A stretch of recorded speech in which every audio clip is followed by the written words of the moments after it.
I watch a lot of videos similar to the ones I make. I truly find discussion about story fascinating and enjoy seeing how others work in this format. I also find that it sparks thoughts and questions in me. The reason I start with this is that, somewhat recently, I watched 2 videos by another YouTuber critiquing 2 works that I've enjoyed, My Hero Academia and Solo Leveling. It caused some reflection on my part, because I don't think I would have ever have had the same criticisms. But I can also see where they came from. But then, do I agree? Well, let's first start with the criticisms. The primary critique he levels is against so-called shonen underdogs. He begins with the definition. Shonen underdog, a low-level or weak protagonist, usually with some disability, such as being born without a power or born into a low rank, who has a grand ambition, such as being number 1 or a successful hunter, and indomitable willpower. So far, so good. Izuku Midoriya and Sung Jin-woo both fit that mold. The critique continues, stating that in these stories, most underdogs were never truly underdogs to begin with, either due to hidden abilities that simply awake when the story needs them, or thanks to a lucky break, such as being given powers. Both My Hero Academia and Solo Leveling would primarily fall under the second. Midoriya was given his power by the number 1 hero, All Might, and Jinwoo was given the ability to level up, as if in a video game, by the system. He says, and this is the heart of his criticism, that you need someone who worked for what they have or receive.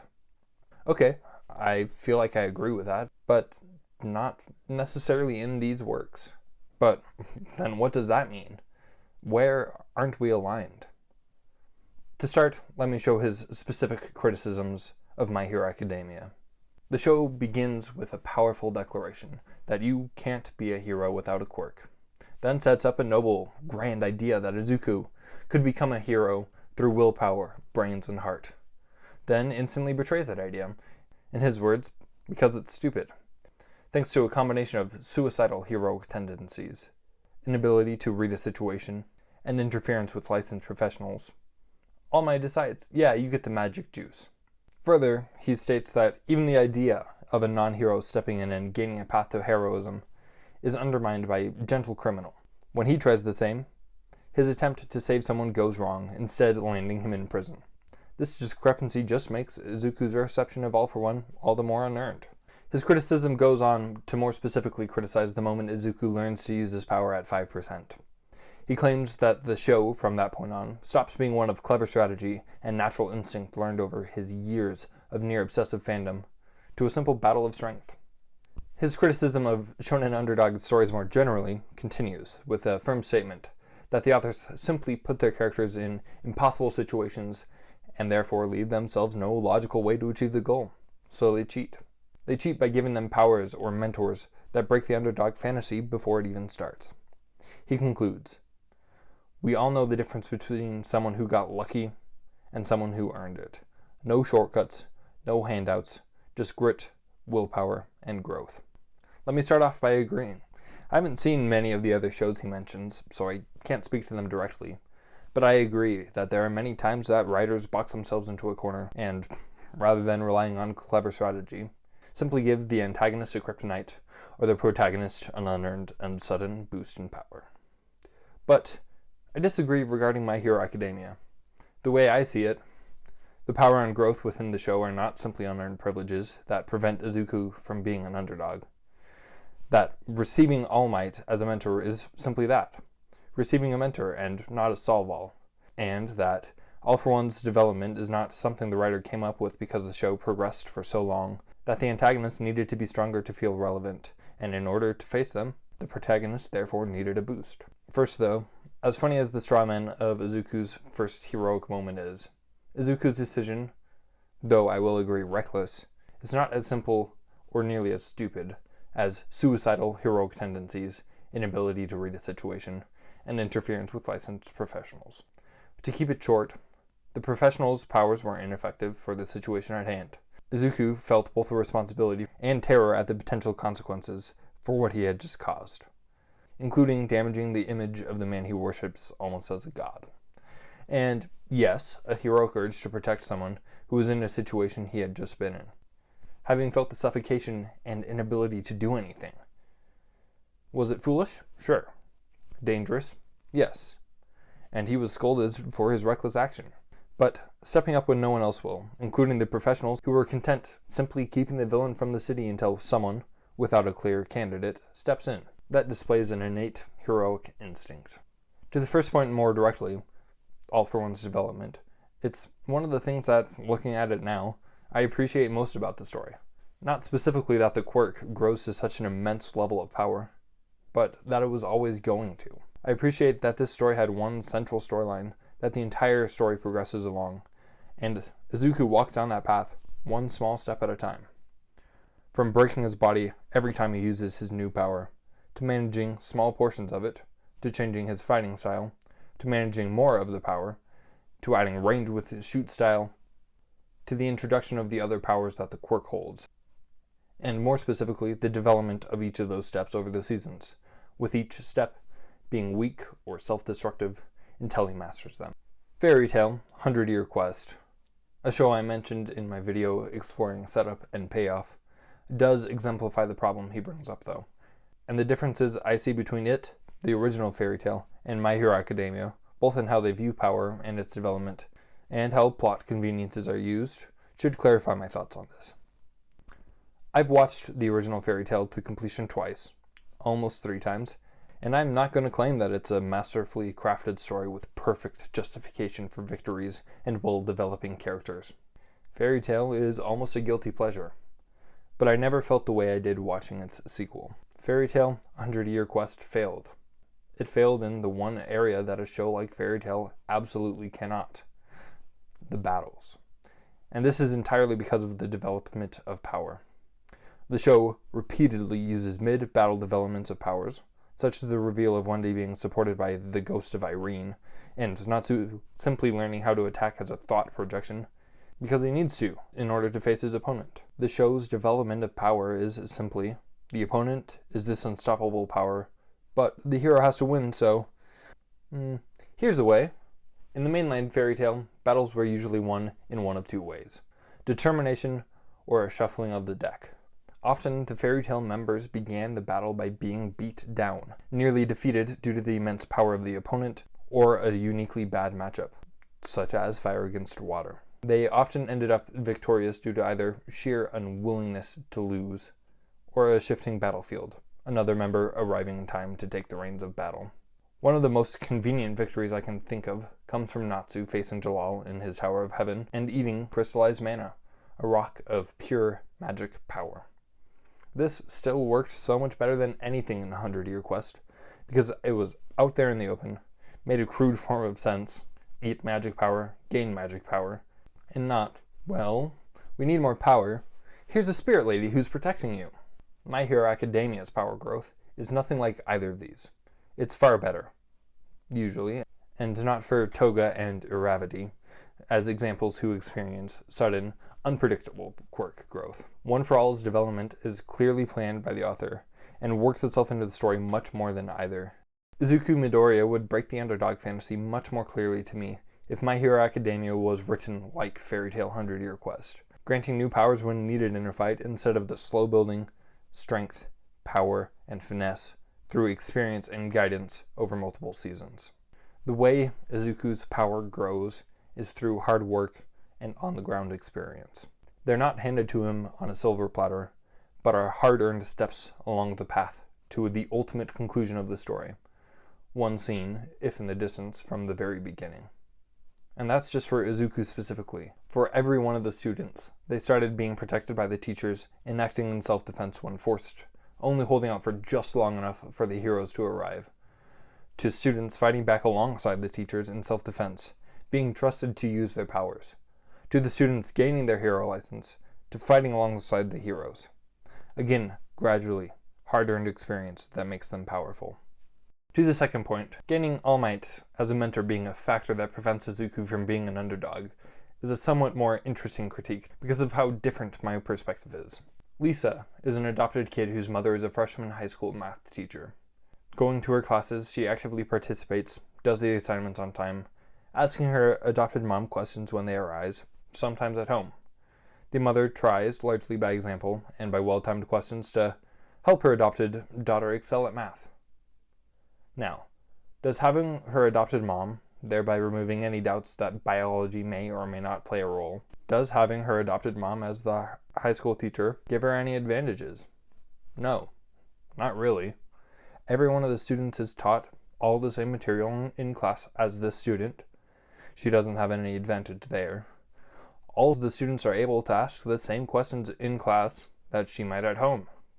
The only advantages that having the teacher as her adopted mother might play are having a few more opportunities to ask questions and the added pressure not to fail, though both are ultimately in Lisa's hand, and neither are any guarantee of her success. There's no such thing as a magical lucky break or a solve-all mentor in life. What you learn or gain in life is up to you. The only way to success is through backbreaking resolve and determination. Let me give you 3 examples. The first example is an article in Forbes, The Myth of Overnight Success. Patience as a key ingredient. But there are countless articles mirroring this position. Overnight success in business and entertainment, and, well, life, don't come overnight. As the article says, in a world obsessed with instant gratification, the idea of becoming an overnight business success often captures our imagination. However, behind every so-called overnight success lies a tale of patience, perseverance, and steadfast dedication that rarely makes the headlines. The journey towards success is a marathon, not a sprint, and the good stuff is always worth waiting for. He gives 3 key lessons. 1. Solid foundations take time. 2. Learning and growth. And 3. Authenticity and trust. The first states that a shaky foundation will crumble under pressure. The second, that being patient allows us to learn from mistakes. And the third, that it takes time to build trust. Keep in mind the first point specifically. I'll come back to it. The second comes from YouTube. The creator Ludwig and his video, and a reaction to it, on success on YouTube. Even in a world as wild and seemingly arbitrary at times as being successful on YouTube depends on more than just luck. Ludwig himself admits that his execution was rushed and not perfect, going in large part for the video of it, and he plays off of the success of a different successful streamer. However, what it does show is that there's more to success than an algorithm sky god arbitrarily deciding success. Yes, success even on social media, depending on the algorithm and viewer retention, is not simply a game of luck, though, again, luck certainly is a factor. It's more than simply winning the lottery. Which brings me to my third example, actually winning the lottery. Perhaps this is the example that critics would say most resemble Izuku Midoriya's story, stating that Izuku was simply at the right place at the right time. Here's why I disagree. While some reports claim that up to 70% of lottery winners go bankrupt, that claim is challenged. What isn't challenged is that lottery winners are more likely to declare bankruptcy than the average American within 3 to 5 years of winning. And the reason is because they don't have the solid foundation mentioned in the Forbes article. In life, success comes from experience, and if someone isn't ready for success, then whatever lucky break or mentor they have, their success won't last. I understand that stories in their fake worlds sometimes give people lucky breaks in the form of a truly undeserved power boost. I understand that stories are able to write characters who are so unrealistically determined that no matter what comes, their resolve doesn't shake, that they'll be ready for it, whether they should be or not. I understand that story could, in theory, treat a mentor like a god and have them be the key to a character's success. However, great stories resemble reality. Not always in form, but in underlying truth. And in My Hero Academia, Izuku's success comes from, sure, the opportunity given by gaining One for All, but also, and more importantly, through his resilience and determination. It comes from being the person who, when the call comes, will answer it. And even with a mentor such as All Might who gives suggestions and tries to help Izuku, much as an adopted mother might her adopted daughter, Izuku is always an independent being. The idea of Izuku's unearned lucky break even ties in roughly with Gentle Criminal brought up earlier. Unlike Izuku, Gentle Criminal was born with a quirk, but an almost bland one, the ability to make matter, even air, elastic like a trampoline. He tried and failed multiple times to be accepted into hero schools, but he never gave up hope. One day, as he was passing by, he saw a man falling from a building alongside a home appliance. He rushed in to use his quirk to make the air below the man elastic, to catch him. It all goes wrong, however. Instead of saving the man, he stops a hero who is able to fly from catching him, and the man slips off, falls, and dies. While I empathize with Gentle Criminal's desire, and don't know he deserved the punishment that followed, I can also see that at that point, he wasn't ready to be a hero. As a side note, I see the parallels between Izuku and Gentle Criminal, but always found the parallels between Mirio and Gentle Criminal more clear. Both were born with quirks considered to be weak and unfit for heroes. Mirio masters his to the point of being a near unstoppable force on the battlefield.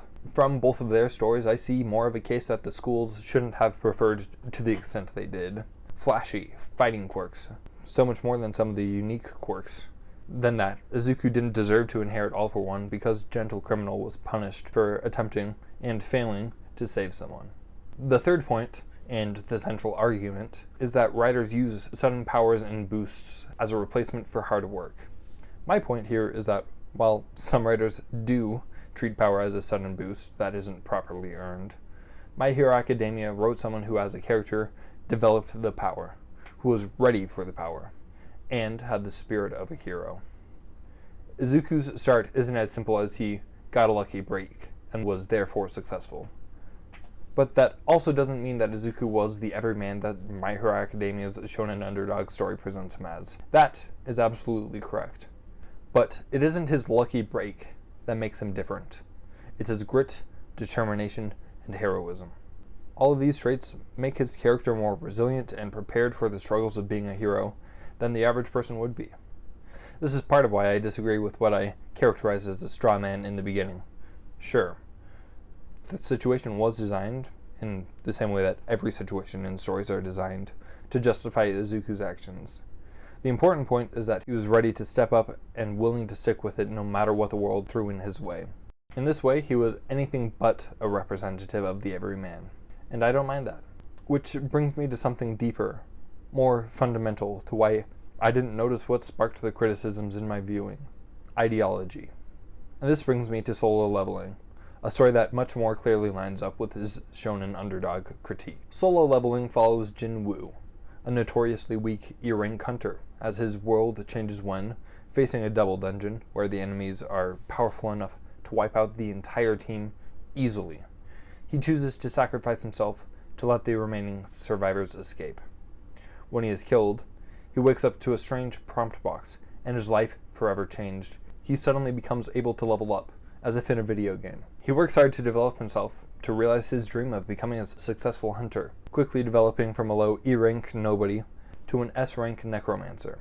This story sounds similar in summary. The determined, no matter the odds main character, puts himself on the line to save others, and is granted a one-of-a-kind opportunity. But it falls so much more in line with the critique. Jin Woo, unlike Izuku, develops his power so rapidly that it almost seems trivial.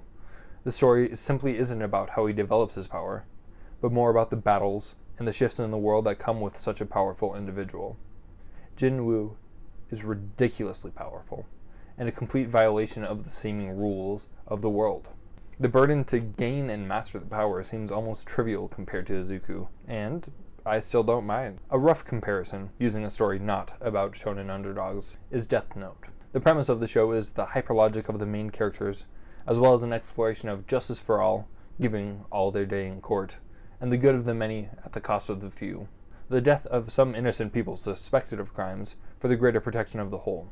The hyperlogic of the characters in some ways is an unearned power, used extremely well to justify and earn each step of the story. The insane logical capability of both characters is simply the premise of the show, and it's fascinating to see such an extreme battle of logic. Extreme to the point of, I would argue, being completely impossible without being in a story where every key step can be planned by a central writer. But I find the end product fascinating. I would have much more of a problem if Solo Leveling had written itself into a corner, and then decided that Jin Woo needed another power boost. Solo Leveling didn't write itself into a corner, but is, it seems to me, exploring the extreme power gap. Admittedly, part of the reason for this exploration would seem to be the dopamine hit of stunning, inhumanly powerful battle sequences. And I don't mind if it's not fair to the other characters, because sometimes that difference makes the story interesting. I don't fully know the philosophy of the critiques, but I believe my philosophy differs in one central way, that the use of power, and not how it is gained, is of primary importance to the story. How it is gained matters, yes. Writers can make power feel like a convenience, simply added when they've written themselves into a corner. But there's also times when the story is either about the extreme power, such as solo leveling, or the power as a gradually developing part of an overarching story. And both of these can be satisfying, even if the character isn't, like Jinwoo, an underdog who has to earn every single step of his journey, and instead simply has the system behind him. I see the argument and agree that this shonen underdog trope is overused as a quick way to spark sympathy for the protagonist. And I agree that often power development is simply a way of raising stakes, and giving a new undefeatable foe that will inevitably be defeated. But I find solo leveling to be an intriguing exploration of power and a visual spectacle. And My Hero Academia is a well-developed story of a shonen underdog, a story of the histories and ideologies of its characters, and a story of a spectacular clash between good and evil.